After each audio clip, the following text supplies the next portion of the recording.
नमस्कार। आप सभी की अपने चैनल कुंडली क्या है में मैं सुनील मिश्रा आप सभी का हार्दिक अभिनंदन करता हूं। मित्रों, कुछ कारणों से मैं लगभग 6 माह से अपने इस चैनल पर नहीं आ पा रहा था, जिसके कारण जो आप विलम्ब हुआ है इस सभी के लिए मैं आप सभी से क्षमा याचना हूँ। आज से एक मैं नया टॉपिक लेकर आ रहा हूँ कि आप अपनी कुंडली को या अपने शादी के समय वर वधू के जो कुंडली मिलान होता है उसको आप स्वयं कैसे देखें।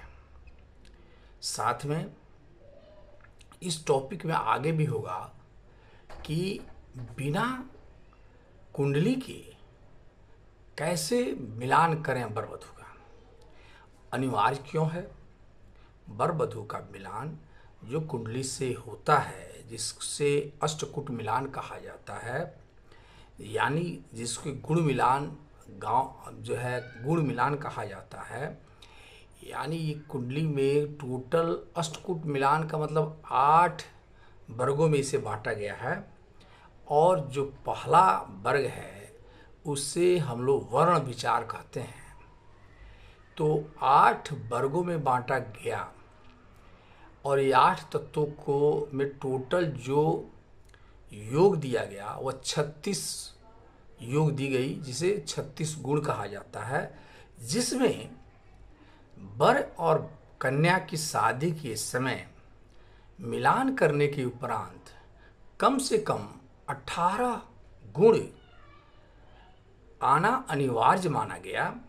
लेकिन मैं ये भी कहूँगा कि जितने वर्ग में ये बांटा गया, जितने ये अष्टकूट मिलान के जो तत्व हैं, सभी का अपना अपना अलग अलग महत्व है। इसलिए मैं ये कह सकता हूँ कि हर तत्व के बारे में वर और वधू की शादी के समय ज्ञान करना अनिवार्य होता है। और यदि कोई तत्व में जो मिलान के समय परेशानियाँ आती हैं तो उसका अपरिहार्य क्या है, कैसे उससे के बिना भी शादी करके अपने संबंधों को आगे बढ़ाया जा सकता है, इन सभी तत्वों पर हम लोग इस वीडियो में विचार करेंगे। देखिए, जो कुंडली मिलान होता है ना, वो अनिवार्य क्यों है।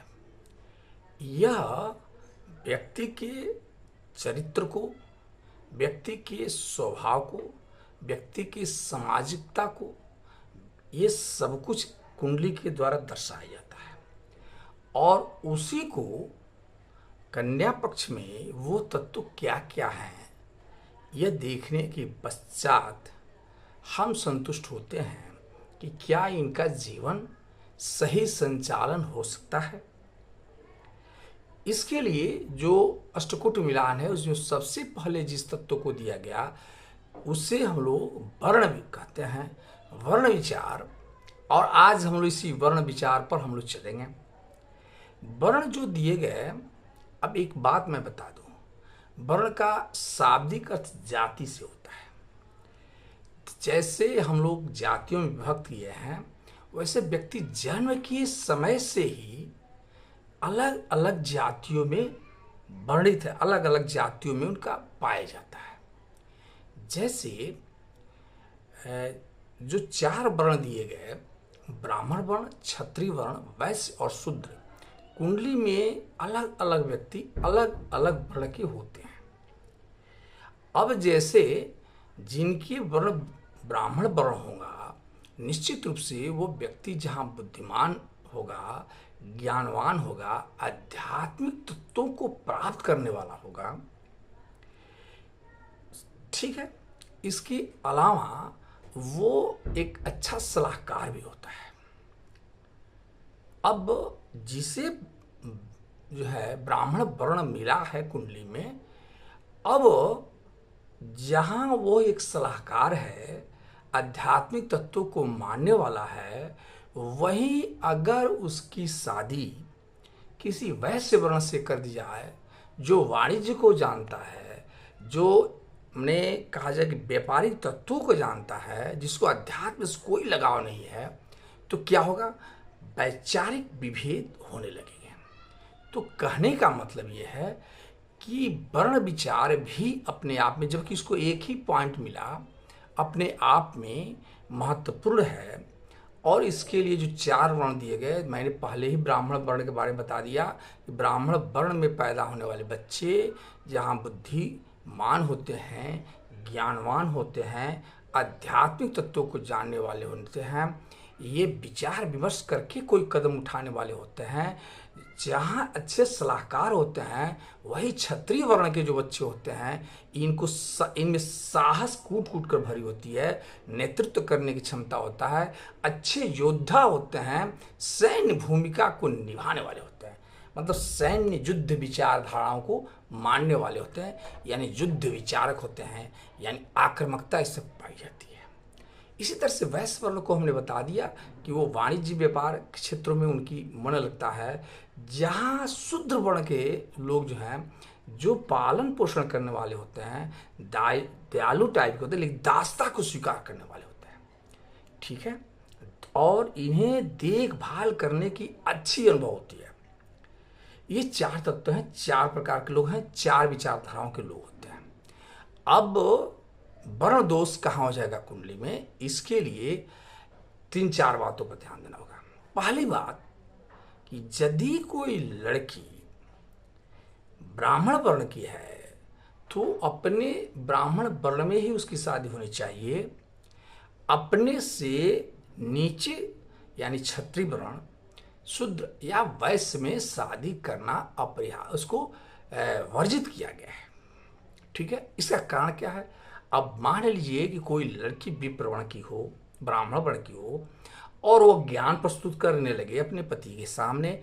पति शूद्र वर्ण का है, जो दयालु तो है, लेकिन उसको ज्ञान से कोई मतलब नहीं है, वो पराधीनता को स्वीकार करने वाला है, दासता को स्वीकार करने वाला है, और उसके ऊपर अब किसी चीज़ का आप थोपे ज्ञान के शिक्षा के बारे में पढ़ो लिखो, कुछ प्रदर्शित करें, सलाहकार सलाह दें, उसे अच्छा लगेगा।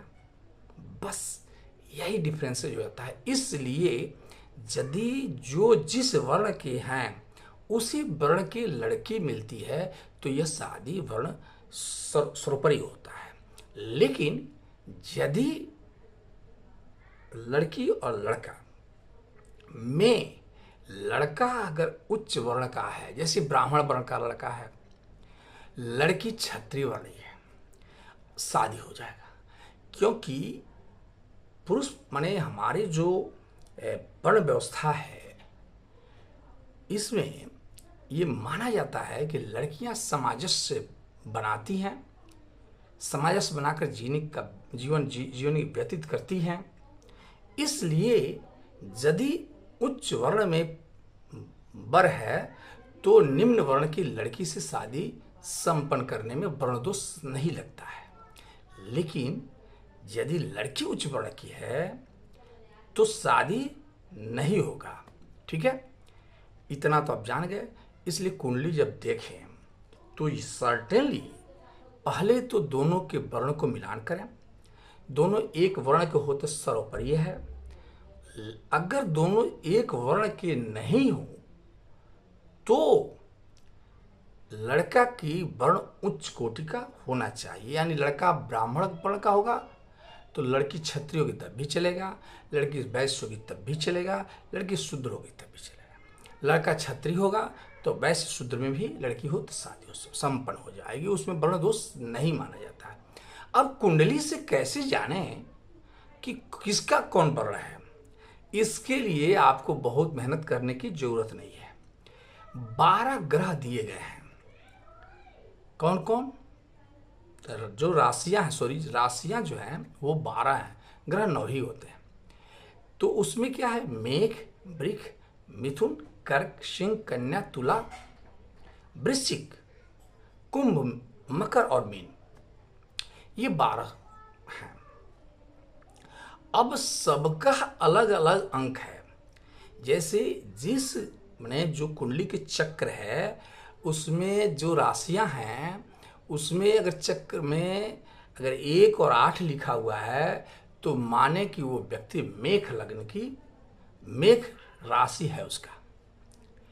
अगर जहां चंद्रमा हो, यह भी ध्यान रखिए, जिस घर में चंद्रमा हो वह अंक 1 और 8 हो तो मेष का होगा, उसका स्वामी मंगल होता है। 2 और 7 हो तो, सॉरी मैं एक बात भूल गया, मेष और वृश्चिक लग्न होगा, राशि होगा 1 और 8, उसका स्वामी मंगल होते हैं। दूसरे दो जहां वृषभ है और 7 क्या तुला, दोनों के स्वामी शुक्र होते हैं। 3 और 6 यानी जहां मिथुन राशि है एक, और 6 क्या है, वो कन्या राशि है, ये दोनों का स्वामी बुध होते हैं। और 4 अंक लिखा है तो चंद्रमा उसका स्वामी है, 5 का सूर्य का स्वामी है, और 6 को तो बता ही दिया, 7 बता ही दिया, 8 बता ही दिया। 9 और 12 जो होगा तो 9 जो है धनु राशि हो गया, 12 मीन राशि हो गया, इसके स्वामी बृहस्पति देव होते हैं। 10 और 11, 10 जहां मकर राशि है और 11 क्या है, कुंभ राशि है, इसके स्वामी शनि होते हैं। इतना जान ले। अब करना क्या है कि आप अपनी उंगली देखिए और यहां से शुरू कीजिए। ऐसे तो एक काल पुरुष की कुंडली में 1 2 3 गिना जाता है, आप करेंगे 12 से शुरू करें, ठीक है। 12 ये ब्राह्मण हो गया, ये क्षत्रिय हो गया, ये वैश्य हो गया और ये शूद्र हो गया, ये 4 हो गया। या इधर से गिने चाहे इधर से करें। अब यहां से शुरू करें कि मीन, मेष, वृषभ, और ये हो गया चौथा, तीसरा हो गया ये हो गया मिथुन, और फिर हो जाएगा यहाँ मकर। तो मीन का 12 अंक होता है, 12, और फिर आ गया कर्क राशि यहाँ हो गई 4। तो कहने का मतलब ब्राह्मण का जो अंक होता है, अब कर्क के बाद से फिर सिंह ले लीजिए, सिंह के बाद से आपका जो है कन्या हो जाएगा, कन्या के बाद से आपका कन्या के बाद से तुला हो जाता है, तुला के बाद से वृश्चिक हो जाता है, वृश्चिक के बाद से फिर वही 9 धनु हो जाएंगे, मकर हो जाएंगे, कुंभ हो जाएंगे और मीन हो जाएंगे। ऐसे इस क्रम में गिनना है। तो 4, 8 और 12 जब अंक आए जाए तो माने कि ब्राह्मण व क्षत्रिय ब्राह्मण वर्ण के हैं। इसी तरह से 1, 5 जब अंक आए, 1, 5 और 9 तो क्षत्रिय वर्ण का होगा। और 2, 7 और 10 आए, 2, 6 और 10 आए तो ये मानकर चलें कि ये वैश्य वर्ण का है। और 3, 7, 11 है तो ये शूद्र वर्ण का हो जाएगा। मतलब कि जब भी कर्क राशि, वृश्चिक राशि और मीन राशि के कारक जो होते हैं वो ब्राह्मण वर्ण के होते हैं। मेष राशि, सिंह राशि और धनु राशि के स्वामी जो होते हैं, मालिक होते हैं, वो क्षत्रिय होते हैं। और वृषभ राशि और कन्या राशि और मकर राशि के स्वामी जो होते हैं वो क्या होते हैं, तो वो जो है वैश्य होते हैं। और मिथुन राशि, तुला राशि और कुंभ राशि के जो लोग होते हैं वो शूद्र वर्ण के होते हैं, ठीक है। अब एक अपरिहार्य है कि यदि वर्ण कुंडली में नहीं मिल रहा है हमें क्या करना चाहिए, है तो एक पॉइंट अनिवार्य है लाइफ में। तो सबसे पहले अगर कुंडली से वर्ण नहीं मिल रहा है, मान लीजिए कि लड़की क्षत्रिय ब्राह्मण वर्ण की है, तो जिस राशि में जो राशि उसका है उसके अधिपति को देखें और फिर उसके अधिपति और लड़के के अधिपति को देखें और मान लें, और अगर दोनों सेम हो जाता है तो शादी किया जा सकता है। जैसे मान ली लड़की ब्राह्मण वर्ण की है, लड़का जो है जो 7 अंक होता है वो क्या शूद्र वर्ण का है, लेकिन 7 अंक यानी तुला राशि के स्वामी कौन हो गए, तुला राशि के स्वामी शुक्रदेव हो गए। शुक्र भी ब्राह्मण वर्ण में आते हैं, तो राशि अधिपति ब्राह्मण हो गए, इसलिए अब दोनों की शादी संपन्न हो जाएगी, कोई समस्या उत्पन्न नहीं होगा। पहली अपरिहार्य यही है। काट जिसको कहा जाता है कि अगर कुंडली में विप्रवर्ण की है तो उसका उपाय क्या है। पहली उपाय ये देखें। दूसरी उपाय कि उस अगर मान लीजिए शादी हो गई तो उस राशि के अधिपति का पूजन करवा दें और शादी में वर्ण दोष का समापन लगभग हो जाएगा, उसकी पूजन करा दें। तो ये छोटा सा वीडियो मेरा रहा। आप सभी को फिर हम लोग नेक्स्ट डे हम लोग जो वर्ण जो चल रहा है अष्टकूट मिलान, इसके दूसरे पार्ट को हम लोग जानेंगे। तब तक फिर मिलते हैं। नमस्कार।